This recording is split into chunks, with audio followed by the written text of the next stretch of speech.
Hello everyone, welcome back to Motion RC. I'm James, and today we're doing an assembly overview spec rundown of the brand new 64mm F-16 Fighting Falcon from Freewing. It's been a while since Freewing released the 64mm option, but this baby is 4S powered. She looks great, got some new features that we'll talk about, and all around just a nice addition to the 64mm market, which so many pilots love. So now before we go through the assembly and get to the unboxing, let's first run down all the specs.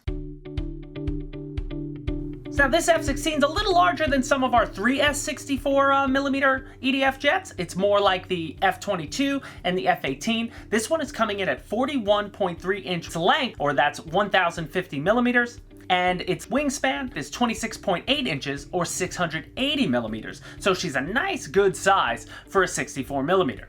Now, as far as the power system, she has a 2836 3300 kV brushless outrunner motor. That's going to house a 12-blade fan, again, a 64mm shroud.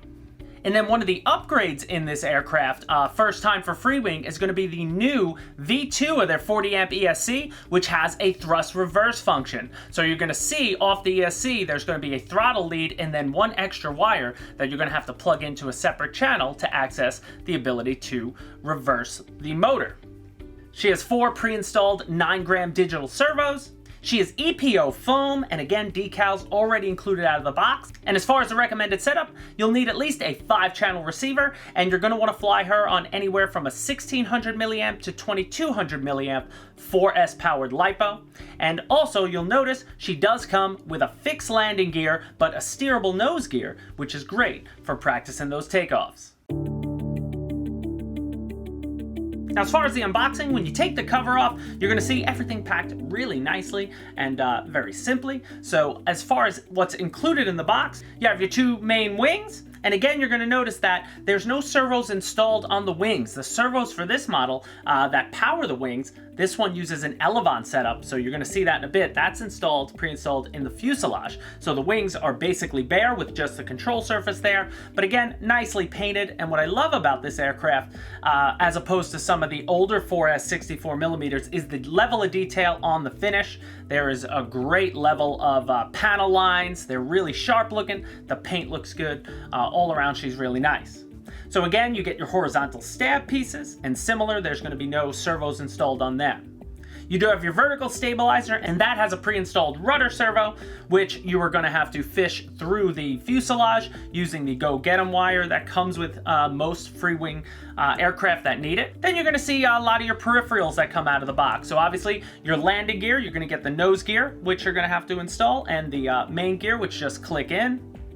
You've got your side pylon rails for the wings. They get glued on a little bit later. Then you're going to have a baggie with your little peripheral bits. So they give you a tube of glue, which you'll definitely need for this assembly. You have your pitot tube that goes on the nose cone. And then you're going to get a couple of your linkages, because you're going to have to install the linkages for this setup, which we'll get to during the assembly. So taking a look at everything laid out there, guys, not much as far as pieces go, and we're gonna get it together really quickly. Shouldn't take you more than 20 minutes. A lot of it's just waiting for some of the glue to dry. So let's get started with the assembly. All right, we're gonna do the assembly by the book. So the first step in your assembly is gonna be gluing on the pylons on the side of the wings to the main wings. So the way I do that with all my foam models, whenever you're meeting foam on foam, I like to take a razor blade and I like to score both sides where the glue is gonna go on, because you're gonna notice that there's some paint on the side of the wing, so make sure you scrape it up. That just provides more surface area for the cover, for the glue to seep in a little better and give you a tighter bond.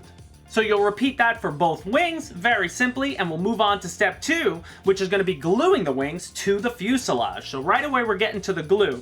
And again, as I said before, there's no servo connections you have to make here. So you can just see, do a dry fit. You can see where, where your glue is going to need to be. So then just score both sides, the fuselage and the side of the wing. I like to put glue on the spar as well, because again, this is an aircraft you're not going to take apart. It's small enough to fit in any vehicle to get to the field. So once you glue it on, you're going to forget about it forever. So get your glue on, press them together. Now with this glue, you always want to push them together and then pull them apart and wait about 60 seconds. You want to allow air into the mixture. It'll provide a tighter bond later. So then you push it together, and then I just put that off to the side for about 10 to 15 minutes and just make sure that that starts to cure nicely. So now for step 3, we're going to be doing the horizontal stabilizers. Now here you're going to see that there is a nice groove, a molded groove that goes across the fuselage and across the horizontal stabilizer, and that's where you're going to go to your peripherals. You should find 2 longer pieces of carbon. You're going to need these for this step. So the first step, again, dry fit your horizontal stabs. You should see there's a nice white section on the stabilizer that's going to slot in to the fuselage. So again, I take the razor blade, I score up both sections, glue them in, and then press them together. And then with the aircraft upside down, you can add some glue to the carbon spars here, and you can just press those very nicely into the groove. That's going to give them the rigidity they need. So make sure you do that, and obviously allow the glue to dry. So now step 4 is going to be your vertical stabilizer, and this piece comes again all pre-installed. The linkage is already installed on the rudder on this piece. So this is a very simple procedure. We're just going to undo the tie that's tying the servo lead together. Then you're going to use your go-get-'em wire. I like to put it in going the direction, so from the back to the front. And then I just hook the servo lead on, pull it through the fuselage. And once that's set up, now score both sides because you're going to glue that down. So I put the glue on one side, score up the other, press them together, and then you're going to have a mostly completed aircraft. So now the next step in the assembly is going to be your peripherals, which you don't really need yet, but it's going to be your main linkages. So again, this is an elevon setup, so you're going to have 2 control rods on one servo on each side. One controlling the aileron and one controlling the elevator to give you elevon. So in your transmitter right now, I would start binding it up. So I'm using a Futaba receiver, and you're going to see how I plugged it in. The ESC lead that's coming off, because again, this is a new ESC, it has a reverse function. So you're going to want to have that plugged in to the next open channel. In this case, we're using 2 aileron servos, which are working as elevons in your aileron and elevon port. You have the main throttle lead, which goes into your throttle port for the Futaba, that's channel 3.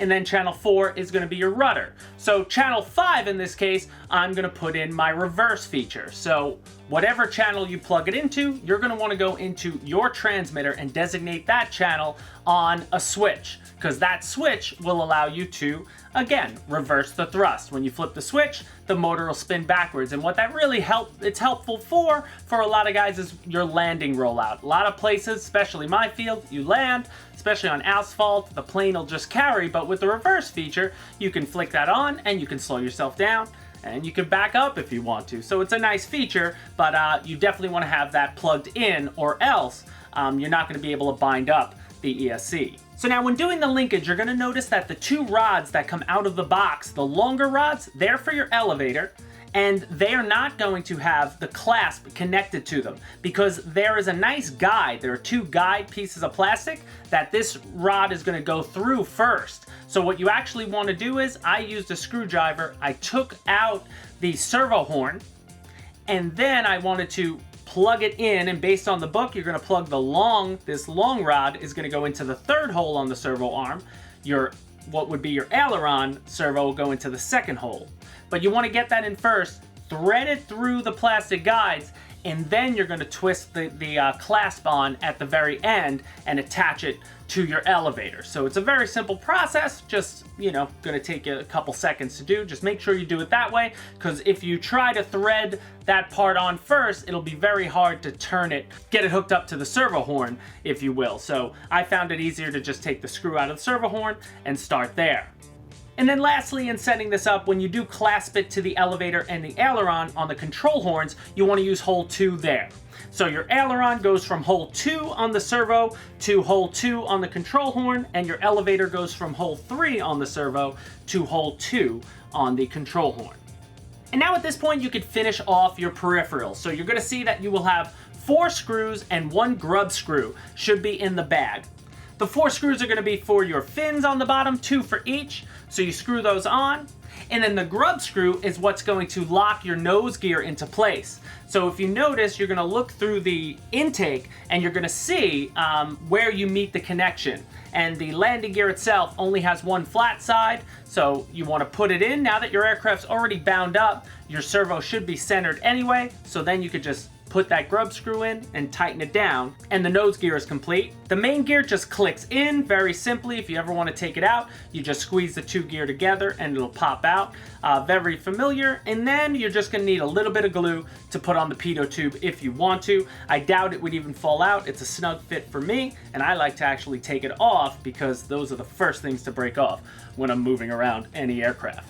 And there you have a fully assembled Freewing F-16 64mm. And again, she looks really good. It's a good size. I love. And now let's just talk about some of the features. So again, I'll plug it in first. I already have my battery inside. I'm using, for this video, I just have a 4S Admiral 2200, and that's where I'm getting CG. One of the nice features about this model is the CG markers are, like most new Freewing models, are now molded into the foam, which is great. So we can do that in a little bit here. But taking a look inside, you got a lot of room. So if you go with a lighter pack, because I think this baby's gonna high alpha, especially with a lighter pack, you'll be able to move that one around. Like I think a 1600 is gonna be good for that kind of flying. Plenty of space in the back to hide your receiver and anything else. If you wanted to put a gyro in there, that's up to you. But then, like I said, just showing you, let me get it plugged in. I already have it bound up, so I could show you the functionality. Because again, with this model, you do want to set it up as a flying wing. So in all your transmitters, most, transmitters, that have the functionality you're going to want to fly this, will have that option. So you set up as a Delta, and it gives you the Elevon setup. So here, now receivers. Armed, we're good. Now I'm just gonna hold it, make sure.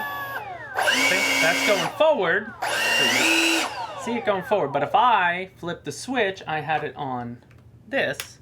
Now it's gonna go backwards. So you have that on a switch, which is great because that's plugged into channel 5 for me.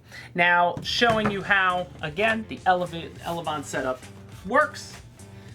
In theory, like anybody who ever flew the F-105 we have, the 3S one, that's the way you're gonna be flying it. So when I go up, all control surfaces move, up in pitch, and then in roll, both on each side function together. So that's the way you wanna have it set up.